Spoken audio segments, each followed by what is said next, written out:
সবাইকে আন্তরিক শুভেচ্ছা। আশা করি আপনারা সকলেই ভালো আছেন। আজকে প্রাথমিক উচ্চ প্রাথমিক নবম থেকে দ্বাদশ শ্রেণীর শিক্ষক নিয়োগ সেই সঙ্গে ডাক্তার দিবস বিষয়ে বেশ গুরুত্বপূর্ণ তথ্য দেওয়ার চেষ্টা করছি, তাই ভিডিওটি প্রথম থেকে শেষ পর্যন্ত ভালো করে শুনে বোঝার চেষ্টা করবেন।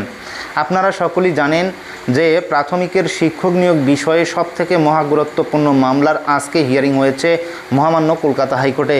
মহামান্য কলকাতা হাইকোর্টের ডিভিশন বেঞ্চের 11 নম্বর কোর্ট রুমে বিচারপতি তপব্রত চক্রবর্তী প্রাথমিক শিক্ষকদের যিনি আইনজীবী রয়েছেন অনিন্দ্য মিত্র, তাকে কিন্তু কড়া প্রশ্নবাণ এবং মন্তব্য করেছেন। আপনারা নিশ্চয়ই জানেন যে 2014 সালের যে প্রাথমিকের টেট হয়েছে, সেখানে যে শিক্ষক নিয়োগ হয়েছে সেই শিক্ষক নিয়োগের উপর অনেক ধরনের দুর্নীতিগ্রস্ত এবং দুর্নীতির মামলা হয়েছে মহামান্য কলকাতা হাইকোর্টে। সেই মামলাগুলো কতকগুলো নিষ্পত্তি হয়েছে এবং কতকগুলো নিষ্পত্তি হয়নি, আর সেই মামলার মূল মামলা কিন্তু এখনও পর্যন্ত হিয়ারিং হচ্ছে মহামান্য কলকাতা হাইকোর্টে। তারই আজকে একটি হিয়ারিং আমরা দেখলাম এবং সেখানে প্রায় 32,000 চাকুরিজীবীদের ভবিষ্যৎ অনিশ্চিতের দিকে। আজকের মন্তব্য শুনে এমনটাই কিন্তু মনে করছেন অনেকে। আপনারা নিশ্চয়ই জানেন 2014 সালে অনেকেই চাকুরি পেয়েছিলেন এবং সেই সংখ্যাটা কিন্তু অনেকটাই। আর সেই প্রাথমিক শিক্ষক নিয়োগ নিয়ে কড়া মন্তব্য করেছেন ডিভিশন বেঞ্চের বিচারপতি তপব্রত চক্রবর্তী। তিনি প্রাথমিক শিক্ষক নিয়োগ প্রক্রিয়ায় পক্ষপাতিত্ব হয়েছে বলে মন্তব্য করেছেন। বিচারপতির মন্তব্য, বোর্ডের নথিতেই দুর্নীতির উৎস রয়েছে। আজকে মহামান্য কলকাতা হাইকোর্টে শিক্ষক নিয়োগ বিষয়ে আজকে এমনই মন্তব্য করেছেন তপব্রত চক্রবর্তী। তিনি আইনজীবীকে বলেছেন যে আদালত যদি দেখে যথেচ্ছ দুর্নীতি হচ্ছে, প্রশাসনিক কর্তারা যুক্ত আছেন, মন্ত্রীও যুক্ত রয়েছেন, তখন আমরা বিচারপতিরা কি করব। আর তিনি আরও জানান যে 42,949 জন নিয়োগের যে আরটিআই তথ্য তা 237 পৃষ্ঠা জুড়ে রয়েছে, সেটা আইনজীবীকে দেখতে বলেন। বোর্ডের কাছ থেকে কৈফিয়তও চাইবেন বলে তপব্রত চক্রবর্তী মন্তব্য করেছেন।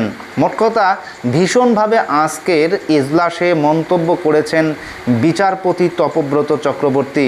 তিনি আরও জানান যে যদি একজন বিচারপতি দেখেন যে টাকার বিনিময়ে চাকুরি হয়েছে, অনিয়ম হয়েছে, দুর্নীতি হয়েছে, সেই ক্ষেত্রে একজন বিচারপতি কি করবেন? চোখ বন্ধ করে থাকবেন? প্রাথমিক শিক্ষকদের আইনজীবীকে প্রশ্ন বিচারপতি তপব্রত স্যারের। অপরদিকে প্রাথমিক শিক্ষকদের আইনজীবী বিচারপতিকে বলেন যে প্রাথমিক শিক্ষক নিয়োগ দুর্নীতির জন্য দায়ী প্রাথমিক শিক্ষা পর্ষদ। আদালত যাকে দুর্নীতিবাজ মনে করছে সেই প্রাথমিক পর্ষদের কাছেই আবার পাঠাচ্ছে প্রক্রিয়া নতুন করে করার জন্য। এটা কি ধরনের ন্যায় বিচার? প্রাথমিক পর্ষদের জন্য যদি একটা দুর্নীতি হয়ে থাকে, সেই পর্ষদের কাছে আবার পাঠালে আরও নতুন করে দুর্নীতি হবে। বিচারপতি তপব্রত চক্রবর্তী জানান, নিয়োগ প্রক্রিয়া সম্পন্ন করতে কোথায় পাঠানো উচিত?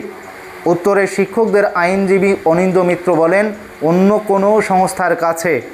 এই উত্তর শুনে বিচারপতি তপব্রত স্যার বলেন, 5 বছর পর আপনারা এসে বলছেন আপনাদের রুটি মাখন কেড়ে নেওয়া হয়েছে, বলছেন দুর্নীতি হয়েছে, অথচ হস্তক্ষেপ করতে বারণ করছেন। অর্থাৎ আজকের এই 32,000 শিক্ষক নিয়োগের যে দুর্নীতির মামলা, তার কিন্তু একেবারে হিয়ারিং হয়েছে চমকপ্রদভাবে। আর তার সারাংশ এই যে বিচারপতি তীব্র অসন্তোষ এবং কঠোর মন্তব্য করেছেন প্রাথমিক শিক্ষা পর্ষদের বিরুদ্ধে।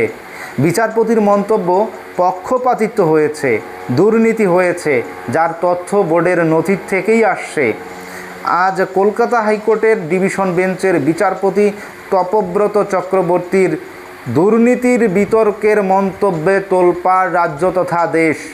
বিচারপতির কড়া প্রশ্নবাণ আইনজীবীকে প্রতিটি প্রশ্নবাণী যেন বিদ্ধ করেছে।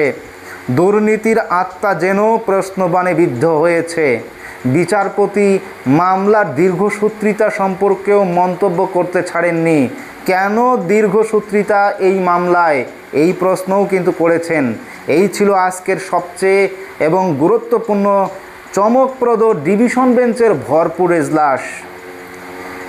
এবারে আমরা আসব সেকেন্ড এসএলএসটি বিষয়ে। আপনারা নিশ্চয়ই জানেন যে সেকেন্ড এসএলএসটি বিষয়ে এই মুহূর্তে আমরা যতটুকু শুনতে পাচ্ছি, মহামান্য কলকাতা হাইকোর্টে চলমান ফর্ম ফিল আপ নিয়ে এক মামলায় আজকে তার হিয়ারিং হয়েছে। সেখানে বিচারপতি ছিলেন সৌগত ভট্টাচার্য। তিনি এসএলএসটি বিষয়ে নতুন পরীক্ষার বিষয়ে নিয়ম বিধির উপর মন্তব্য করেন। পুরনো বিধি অনুযায়ী নিয়োগের নির্দেশের পরেও কেন নতুন বিধি তৈরি করেছে এসএসসি, কেনই বা জটিলতা তৈরি হচ্ছে? সুপ্রিম কোর্টে স্পষ্ট বলে দিয়েছে পুরনো বিধি অনুযায়ী নিয়োগ হবে। সেখানে কেন এসএসসি নতুন বিধির নোটিশ গেজেট প্রকাশ করেছে? কমিশনকে এই বিষয়ে কড়া প্রশ্ন করেছেন বিচারপতি সৌগত ভট্টাচার্য। এছাড়াও তিনি চিহ্নিত অযোগ্যদের বিষয়ে প্রশ্ন তোলেন।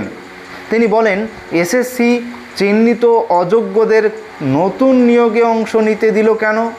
এই বিষয়ে আগামী সোমবারের মধ্যে রাজ্য এবং এসএসসিকে হলফনামা জমা দিতে বলেছেন। এই বিষয় সম্পর্কে অবশ্যই আমরা পরবর্তীতে তথ্য সংগ্রহ করে আপনাদের দেওয়ার চেষ্টা করব। এবারে আসছি উচ্চ প্রাথমিকের শিক্ষক নিয়োগ বিষয়ে। আপনারা জানেন যে উচ্চ প্রাথমিকের শিক্ষক নিয়োগ বিষয়ে ইতিমধ্যে অষ্টম কাউন্সেলিং উকি দিচ্ছে। আর অপরদিকে যে সমস্ত আপার প্রাইমারির ওয়েটিং প্রার্থীরা রয়েছেন তারাও কিন্তু চাতক পাখির মতো রয়েছেন যে কখন তাদের নোটিফিকেশন আসে WBSSCর নিজস্ব ওয়েবসাইটে। আপার প্রাইমারির শিক্ষক নিয়োগ বিষয়ে আমরা যতটুকু আরও শুনতে পাচ্ছি যে আগামী দিনে হিউজ পরিমাণে প্রায় 30-35 হাজারের মতো শূন্যপদ তৈরি হয়েছে। জানি না কতটুকু কমিশন সেই শূন্যপদ সংযোজন করবে।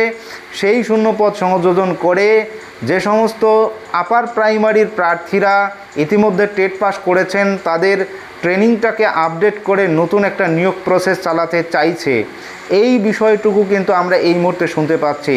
এছাড়াও আপনারা জানেন যে সিট আপডেট বিষয়ে মাতঙ্গিনী হাজরা মূর্তির পাদদেশে দীর্ঘদিন ধরে আন্দোলন এবং অবস্থান বিক্ষোভ করে আসছেন উচ্চ প্রাথমিকের প্রার্থীরা এবং এখনও পর্যন্ত বেশ কিছু মামলা কিন্তু মহামান্য কলকাতা হাইকোর্টে বিচারাধীন অবস্থায় রয়েছে। সেই মামলাগুলো কিন্তু এখনও পর্যন্ত নিষ্পত্তি হয়নি। তো অবশ্যই আমরা সেই দিকে নজর রাখব। আর সবথেকে আরেকটা গুরুত্বপূর্ণ বিষয়, আপার প্রাইমারি 10% প্যারা টিচার 10% প্যারা টিচারদের বিষয়ে এখনও পর্যন্ত কোনো ধরনের আমরা নোটিফিকেশন দেখতে পাচ্ছি না। বারংবার এই বিষয়টাকে উত্থাপিত করার চেষ্টা করা হয়েছে, তারপরেও কিন্তু আমরা কোনো ধরনের সদুত্তর পাইনি কমিশনের কাছ থেকে। অবশ্যই আশা করি আগামী দিনে আপার প্রাইমারির যদি এই 10% প্যারা টিচার বিষয়ে কোনো মন্তব্য আমরা পেয়ে থাকি আমাদের হোয়াটসঅ্যাপে, তাহলে অবশ্যই আপনাদের আমি জানিয়ে দেওয়ার চেষ্টা করব।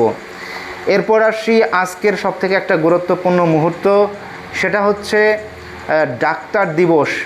এই একটা সুন্দর চিত্র দেখার পর সত্যি কথা খুদেদের প্রতি মন ভরে গিয়েছে। আজকে দিনহাটায় যে চিত্রটা দেখেছি, খুদেরা কত সুন্দরভাবে ডাক্তারদের কাজের প্রতি সম্মান জ্ঞাপন করছে।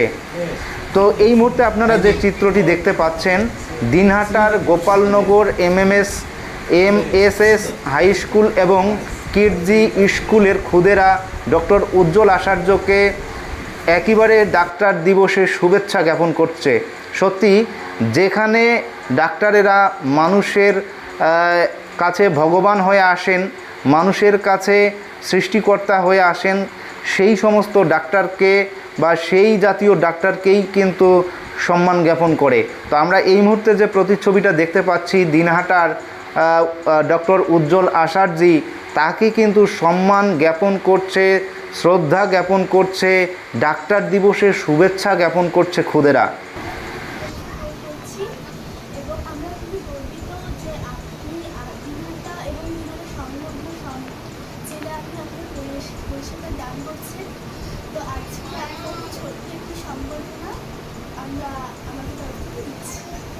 এবং আপনারা আশীর্বাদ চাচ্ছি।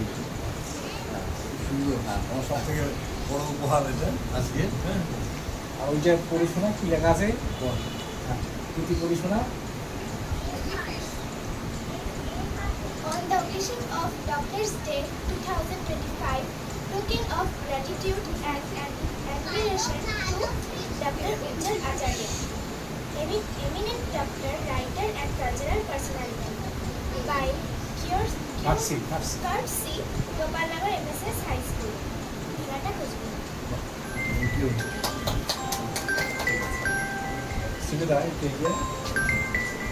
আমাদের এখান থেকে সবটা মিলে Good afternoon.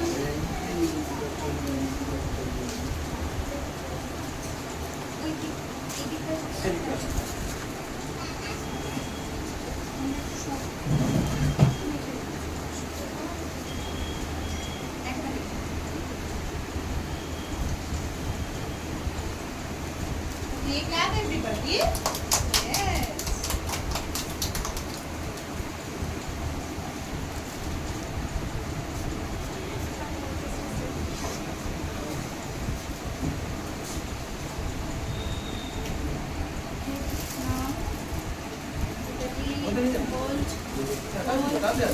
Video.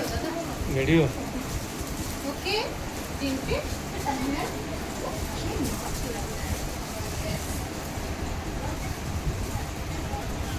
फोटो नहीं है ना ফটোটা দিকে রিয়া রিয়া দেখে